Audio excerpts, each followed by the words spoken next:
con Cuarto Grado, muchachos. Vámonos. Ya llegaron.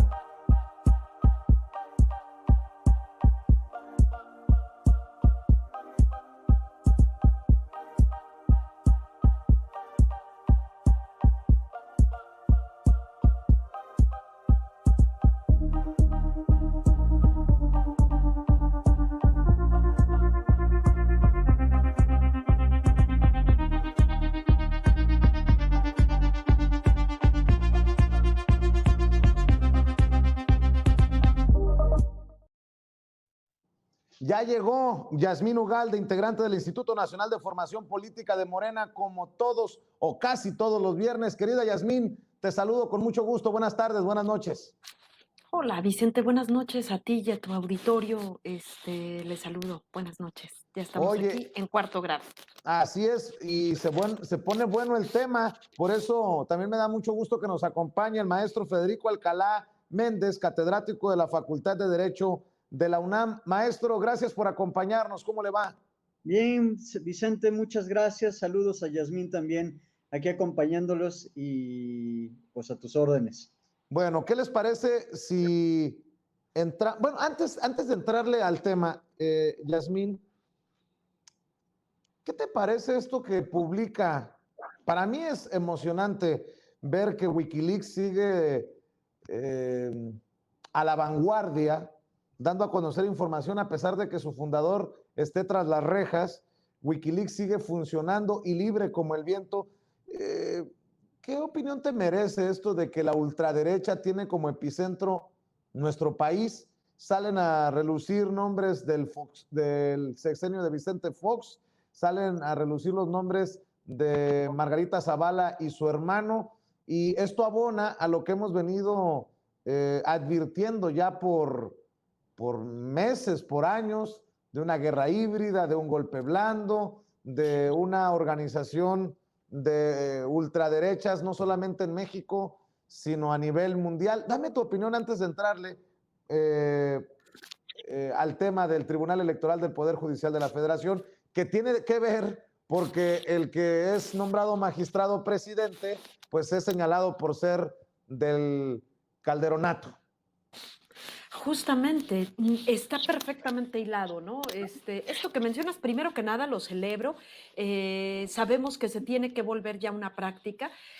No cae de variedad esto que se revela, donde sacan otra vez a relucir ciertos nombres, donde pues le seguimos sacando, quitando los trapitos ahí a quienes, para quienes todavía tienen duda, ¿no? Del contubernio que hay de todos estos personajes, de estas prácticas de estos personajes, pues siguen saliendo a la luz, ¿no? Creo que la resistencia de quienes estamos desde este lado señalando, insistiendo, pues vale la pena, ¿no? En momentos como estos, porque pues nos viene a dar la razón, ¿no? Yo lo celebro, por supuesto, que siga ocurriendo esto a pesar de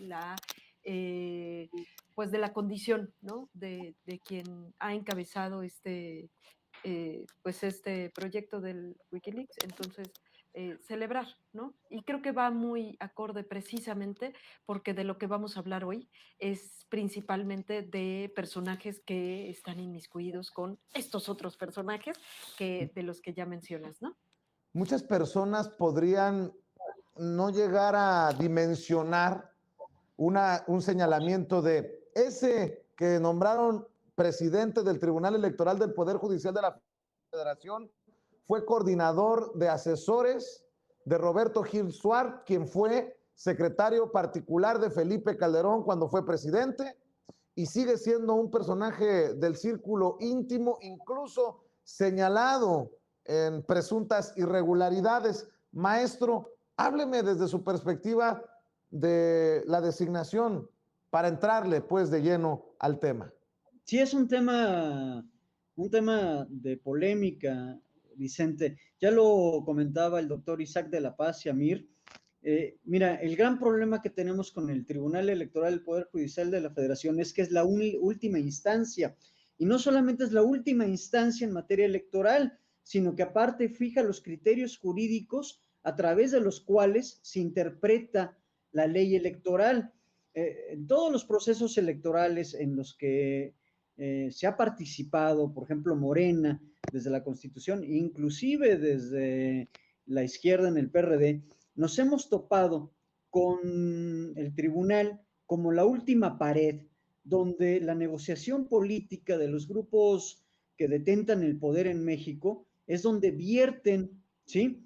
Digamos que, pues gran parte de la corrupción de materia política. Debemos entender que el Tribunal Electoral del Poder Judicial de la Federación no solamente es un órgano jurisdiccional, ¿sí? Sino también es un órgano donde se reúnen los intereses de las clases y de las élites políticas en este país. ¿Por qué?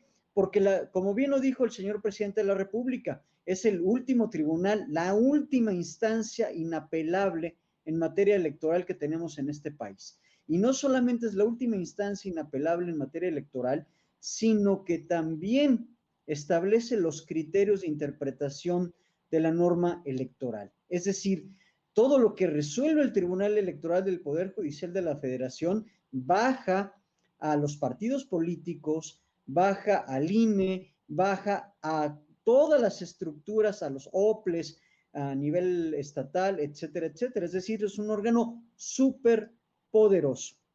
O sea, yo creo que la ciudadanía no capta qué tan poderoso es el Tribunal Electoral del Poder Judicial de la Federación. ¿Por qué? Ya lo vimos en los pasados procesos, ya vimos esta situación de las candidaturas, por ejemplo, de Félix Salgado Macedonio y de los demás compañeros que se postularon en Morena, ¿sí? Y tuvimos este problema de que el tribunal tenía que decidir y poner un precedente jurídico que diera certeza jurídica a los criterios de interpretación de la norma. Nosotros teníamos un gran problema con las decisiones del INE en ese momento, porque evidentemente Lorenzo, Ciro, este grupo de personas que controlan políticamente el INE, se estaban extralimitando en la interpretación de la norma constitucional. Es decir, estaban tomando atribuciones constitucionales que no tiene el INE.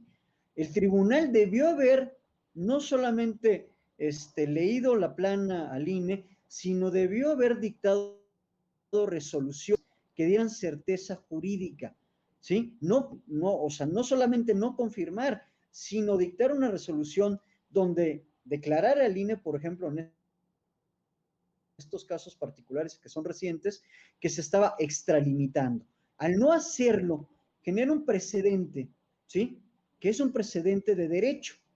Todos los partidos políticos, todo el sistema político en México, ¿sí? Nos apoyamos en los criterios del Tribunal Electoral del Poder Judicial de la Federación. Y en cierta forma sí tiene el ministro Saldívar. La estructura de esta es una estructura que se fue desarrollando desde el sexenio de Fox, de Calderón, fue evolucionando jurídicamente, se consolida con Peña Nieto en el sentido de que el tribunal, aun cuando forma parte del Poder Judicial de la Federación, no tiene, ¿sí?, ninguna dependencia ni administrativa, ni de criterios de interpretación, ni de control por parte del Consejo de la Judicatura Federal. Es decir, el tribunal se maneja por sí mismo con plena independencia y no hay manera ni siquiera de que los ministros de la Suprema Corte establezcan algún criterio, ¿sí? Como dijo Amir y también el doctor Isaac, a lo mejor el comentario del ministro Saldívar pues tuvo mucho así como de una cuestión de yo no me quiero meter en un problema político, adicionalmente de que yo no tengo facultades para intervenir en ello. Sin embargo, yo creo que lo importante que debe tener presente la ciudadanía es que es un órgano autónomo, ¿sí?, donde se vierte el interés político de grupos, ¿sí?, muy poderosos, contrarios a la democracia en este país, ¿sí? Hemos tenido ya experiencias previas con ellos, con Yanino Talora, con Reyes Rodríguez, con Luis Vargas, etcétera, etcétera, donde los criterios de interpretación de la norma electoral, ¿sí?, dan bandazos. O sea, en algún momento el tribunal se ve, ahora sí que de vanguardia, tenemos un criterio que favorece plenamente la democracia y los derechos políticos electorales de la ciudadanía, y por otro lado, hay resoluciones que evidentemente son producto de una operación política de intereses que rodean a este tribunal.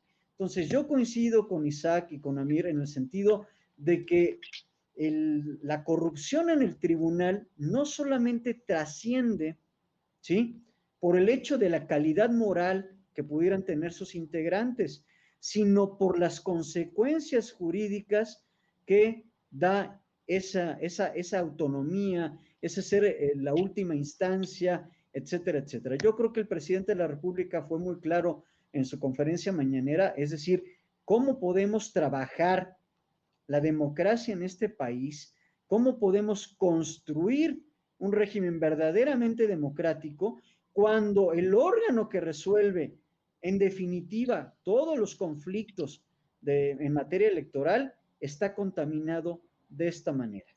Por lo que está... Y muy difícil de no tomar en cuenta, sobre todo cuando lo vemos los abogados, ¿no?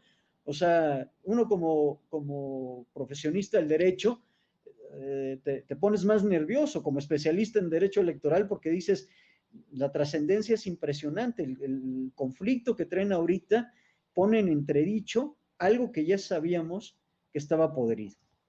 Así es, y lo que se viene, querida Yasmín,